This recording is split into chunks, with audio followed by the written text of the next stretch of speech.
Last week, in the royal box at Wimbledon, King Frederik of Denmark was not the only Dane among the royal guests. Just a few seats away sat a woman who was also born in Denmark, but who has held one of the most prestigious titles of the British Empire for more than half a century.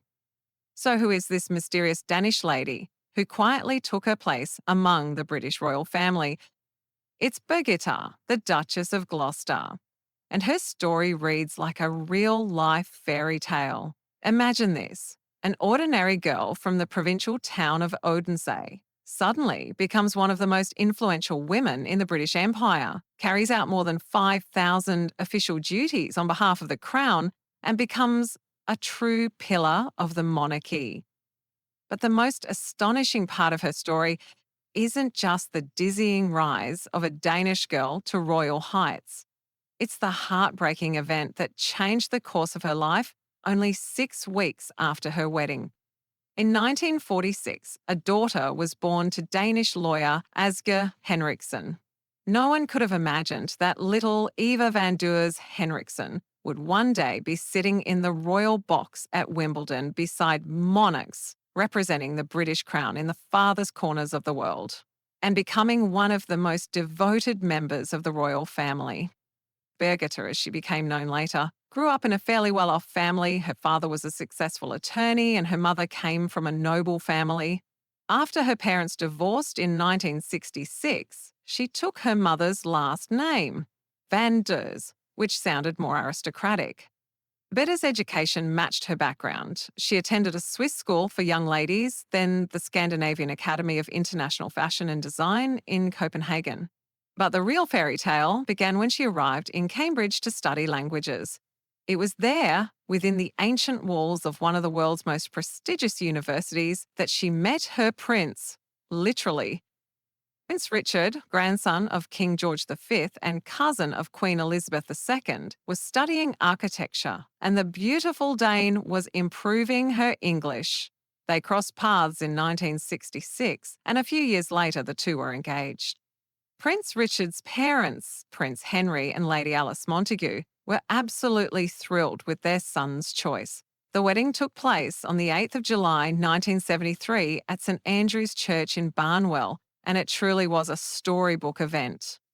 The bride's gown was created by none other than Norman Hartnell, the legendary couturier who designed for the Queen Mother and Queen Elizabeth II herself. One interesting detail, breaking with tradition, Birgitte did not wear a tiara, instead adorning her veil with stephanotis flowers, which in Greek means crown and symbolises marital happiness. After the ceremony, the new princess received the title Her Royal Highness Princess Richard of Gloucester, and it seemed the couple was headed for a quiet life away from royal duties. Prince Richard had never planned to become a duke. The title was meant to pass to his older brother, Prince William, who even served as best man at the wedding. The young couple dreamed of professional careers outside the royal spotlight, but fate had other plans. Just 6 weeks after the wedding, a tragedy turned their lives upside down. Prince William was killed, and Richard suddenly became heir to the dukedom.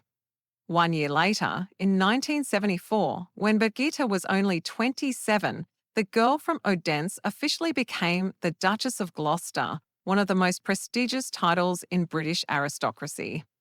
Birgitte showed remarkable strength and dedication to duty. She didn't just accept her new role, she made it her calling.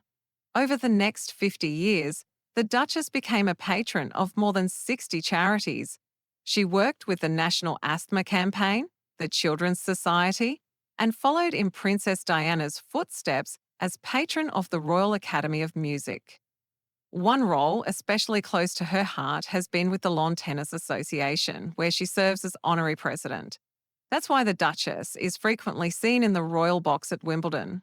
In fact, it was there that she recently reunited with King Frederik of Denmark, a meeting that surely warmed the heart of a Danish girl who became a British Duchess. Her personal life has also been a happy one. The couple has 3 children. Their son, Alexander Windsor, Earl of Ulster, was born in 1974, followed by 2 daughters, Lady Davina Windsor in 1977 and Lady Rose Gilman in 1980. Today, the Duke and Duchess have 6 grandchildren, including Zan Windsor, Lord Culloden, and the family dynasty lives on. Most recently, the Duchess once again demonstrated her deep loyalty, both to the British Crown and to her Danish roots. In May of this year, she and the Duke represented the British royal family at ceremonies marking the 80th anniversary of Denmark's liberation. They laid a wreath of red poppies, the symbol of Britain's Remembrance Day, at the Memorial Park in Copenhagen. The gesture was especially symbolic, considering the Duchess was born and raised in Denmark and still cherishes a strong connection to her homeland. Today, at the age of 79, Duchess Birgitte remains one of the most active and dedicated members of the British royal family. Just last year, she carried out 98 official duties, bringing her lifetime total to over 5,000 engagements.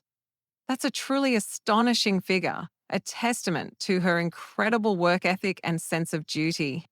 Friends, the story of Duchess Birgitte is a powerful reminder of how fate can transform an ordinary young woman into one of the most respected figures in the British monarchy. Her journey isn't just a fairy tale, it's a story of devotion, humility, and remarkable inner strength.